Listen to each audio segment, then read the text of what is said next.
नमस्कार, आप देख रहे हैं जगत क्रांति टीवी और मैं हूं आपके साथ ज्योतिका। आइए रुख करते हैं खबर की ओर। हरियाणा के वित्त मंत्री जयप्रकाश दलाल ने कहा कि प्रदेश सरकार के मुख्यमंत्री नायब सिंह सैनी ने प्रदेश के 1,20,000 कच्चे कर्मचारियों को एक कलम से स्थायी कर उनकी नौकरी को सुनिश्चित करने का बड़ा निर्णय लिया है। इस निर्णय के तहत जो कर्मचारी पहले HKRM के माध्यम से या ठेकेदारों के माध्यम से कार्य करते थे, ऐसे कर्मचारियों को प्रत्येक वर्ष वेतन वृद्धि तथा उनकी नौकरी सुरक्षित रखने का कल्याणकारी निर्णय लिया है। इसके साथ ही मुख्यमंत्री ने BPL परिवारों के गैस सिलेंडर की कीमत घटाकर 500 रुपए करने का बड़ा निर्णय लिया है। इससे 48 लाख परिवारों को सीधा लाभ होगा। यह बात उन्होंने भिवानी में पत्रकार वार्ता के दौरान कही। वित्त मंत्री जयप्रकाश दलाल ने कहा कि मुख्यमंत्री ने प्रदेश की कल्याणकारी योजनाओं की घोषणा करते हुए प्रदेश में किसानों द्वारा उगाई जाने वाली सभी 24 फसलों पर न्यूनतम समर्थन मूल्य देने का निर्णय लिया है। इसके साथ ही पिछले 10 वर्षों के दौरान न ही खाद यूरिया के रेट बढ़े और न ही किसानों के लिए बिजली के रेट बढ़ाए गए हैं। उन्होंने कहा कि मई जून महीने में बरसात और अनिश्चितता के चलते किसान को 2 बार बिजाई करने की आवश्यकता पड़ी। ऐसे में किसानों को प्रति एकड़ 2,000 रुपए खाते में डालने का निर्णय लिया है। उन्होंने बताया कि 80 लाख के लगभग फसलें बोई जाती हैं। ऐसे में पोर्टल पर अप्लाई करने वाले किसानों को लगभग 1,600 करोड़ रुपए खातों में डाले जाएंगे। कृषि मंत्री ने कहा, राज्य सरकार ने अग्निवीरों को नौकरी में रिजर्वेशन दिया है। इसके साथ ही राज्य सरकार ट्यूबवेल कनेक्शन पर 7,000 रुपए सब्सिडी दे रहा है तथा माइक्रो इरिगेशन पर 85% सब्सिडी, किसानों को सिंचाई के लिए तालाब बनाने के लिए 85 से 90% सब्सिडी देने का कार्य किया जा रहा है। वित्त मंत्री ने कहा कि स्वास्थ्य को लेकर आमजन के आयुष्मान कार्ड बनाने गए हैं।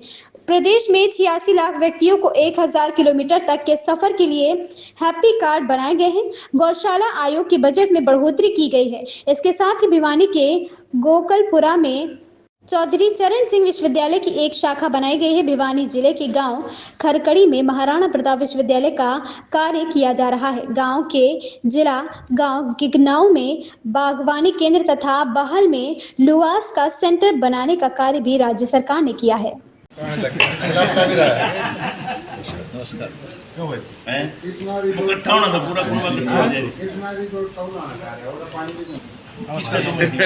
उसके लिए माफी चाहूँ सारी यार एक लाइन बताया करो ना।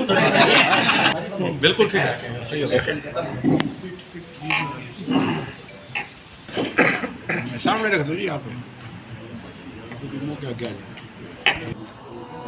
सभी पत्रकार छायाकार भाइयों का स्वागत करता हूं और आज की हमारी जो बैठक है, जो कल्याणकारी योजनाएं हरियाणा सरकार ने कल और उससे पिछले सप्ताह में की है, उसके बारे में चर्चा करने का आज विषय है।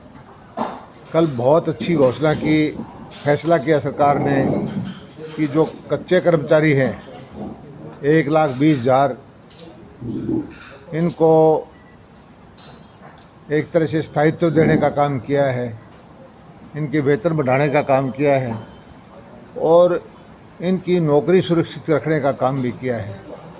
पहले ये कर्मचारी ठेकेदारों के माध्यम से होते थे, इनका PF भी नहीं कटता था, घपले होते थे, नौकरी की कोई भरोसा नहीं था। हमने जो HKRM के माध्यम से इनको समायोजित किया और सभी को वेतन भी बढ़ाया, सबका PF कटता है, सबका एक रेगुलर हिसाब किताब है, घोस्ट कर्मचारी नहीं है। तो इससे घपले होने बंद हुए और कर्मचारियों को सुरक्षा मिली। दूसरा जो फैसला किया, तीज के दिन हमारे जो BPL परिवार हैं उनकी बहनों को 500 रुपये में सिलेंडर देने का, 48 लाख के आसपास ये परिवार हैं। हर महीने जो इनको सिलेंडर देंगे, इससे जो गरीब आदमी का चूल्हा है उसको, बहनों को सुविधा मिलेगी।